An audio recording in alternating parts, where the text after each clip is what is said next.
Hey everyone. All right, so today we are going to be talking about what makes a good intro to a session. So depending on the program that you are running, students will be coming into that program from a wide number of backgrounds. You may have a program where it's just a general producer program and students are coming in. It's a school program. Students are coming in from school. It's a program with NET or CIC where they're court ordered to choose a program, and we were the program that they chose.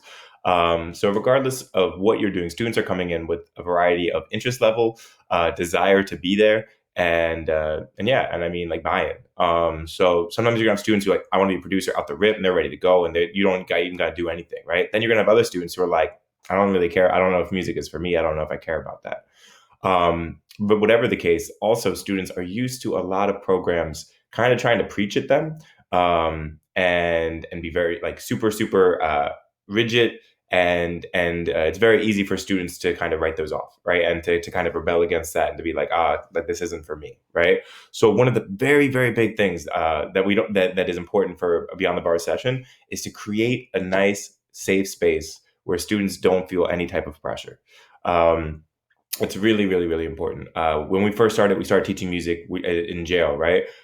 Jail is a terrible place, right? Jail is a place that is rigid, like strict, like full of punitive and horrible things, right?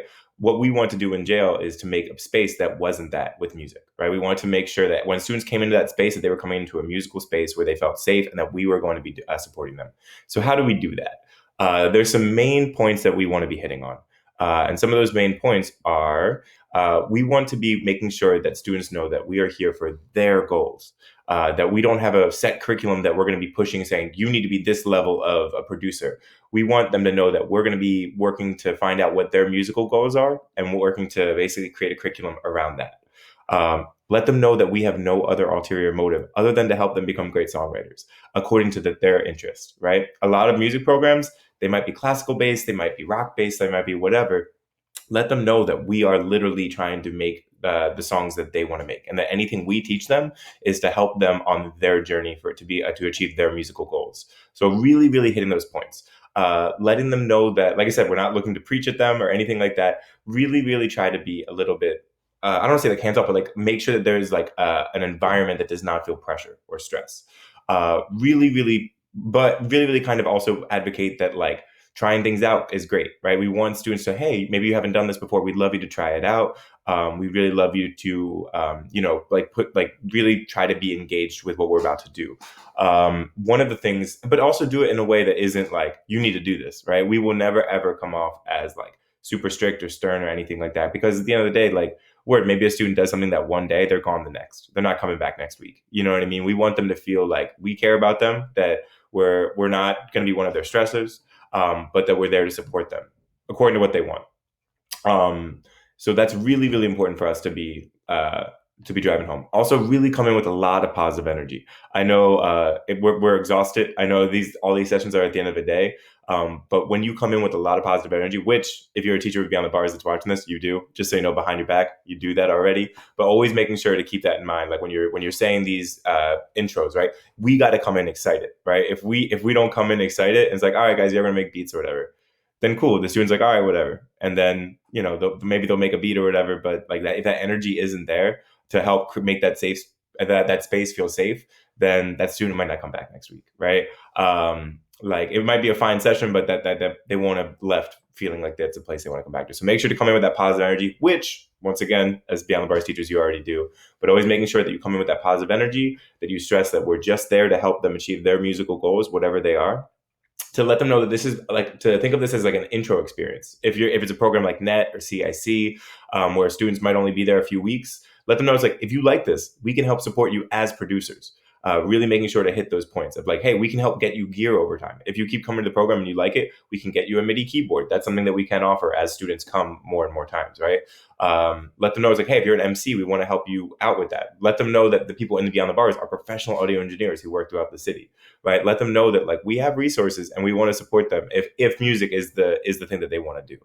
But yeah, so those are like the main points that we want to be hitting, right? We want to be hitting like the fact that we are there to support them, that like we're not trying to add extra pressure, and that like we want them to try things out. Uh, Let them know it's also an intro and that we can support them going forward. And then lastly, when it comes to the students, now once you've like introduced the program, you've introduced yourself a little bit, and you've done it with high energy and positive vibes. High energy according to yourself too. Like I said, teach according to your style, right? But just make sure you come the best version of your style, right? Um, if you're a chill person, that's great. Like just come in with that best level of your chillness, right? Um, but so, and then lastly, when the students go to do introductions, don't try to like ask too big of a question or too real of a question.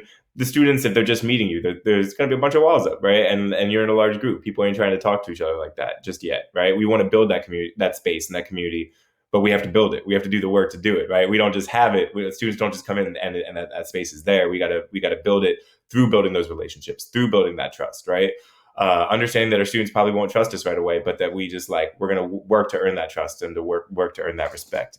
So for the seventh one, when you have the students introduce themselves in a good introduction, like I said, we introduce ourselves, talk about what the program is, talk about what's going to be happening, give an agenda that's like good for trauma informed. You always want to give an agenda for the program of what you're going to be doing. Our agenda is pretty short, right? Normally about three things, but let them know what we're going to be doing, right? Outlining it so they don't have to feel anxious about what's next. And then, like I said, at the end, when the students go to introduce themselves, you're just going to have them go around. If you have youth workers, you can have the youth workers let you know what students are there. And then you could ask each student, like, oh, would you mind introducing yourself? And you could call the student by name. And when they introduce themselves, ask them just some simple basic questions. If everyone could say their name, their age, what school they go to, and what are you listening right now? I wouldn't ask what grade because depending on age and grade, a student might not always want to share that depending. So you could say your age, what's their name, what school do you go to, and what are you listening to right now? Nothing too deep, you know what I mean? Like those conversations will build over time, but you just keep it light, something easy for someone to share. So it's something where they don't feel uncomfortable to share. You go around, you can comment on it a little bit, and just make sure that you validate each student when they share. Just say, thank you so much for sharing. We're really happy you're here. We're looking forward to making music together, right? Making sure that there's like calling out the student's name, letting them know that you appreciate them sharing out and that you appreciate them being here and that you're excited to make music together, right? You really want students to know that they matter in this program.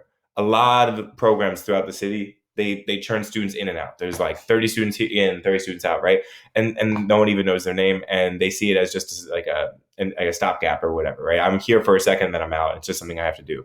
We don't want that. We want them to feel a part of a community of musicians who care about them, right? So make sure that you get to know the student's name. Make sure you were saying the student's name correctly, and that you are like calling them out and appreciating them and letting them know that you're really, really happy that they're here and that you're excited to make music together. So I know that was a good bit, but there's a lot of stuff that goes into even before we make music, right? Making sure that when we have that intro space, like that's their first impression to us, right? So we got to work really, really hard to make sure that they feel a safe space. Like we can say that, but we have to do the actions to build that safe space, right? So we got to come in with a positive energy. We have to come in with letting them know what our program's about, and letting them know that we want them to be a part of it. Letting them know that we're not putting pressure on them, that we just want them to try things out so that they can be the musicians or artists that they want to be, and that we want to support them on their journey. Letting them know that we care about them individually, what their name is, right? Getting to know who they are, right? But not asking too deep of questions, and realizing that trust is something that we earn. It's not something that's given, right? But making sure that we call out the students' names, say that we appreciate them, looking forward to getting to make music with them, and giving them an agenda for what we're about to do. All right, so that was a lot, I know, but that's some of the stuff that you want to be doing in your introductions, right? Thank you so much. And in the next video, we'll talk about how to get people ready on like the more tech side of things in like the intro and getting into the lessons using Soundtrap and all that jazz. So guys, thank you so much. And I'll talk to everybody in the next lesson. Appreciate y'all.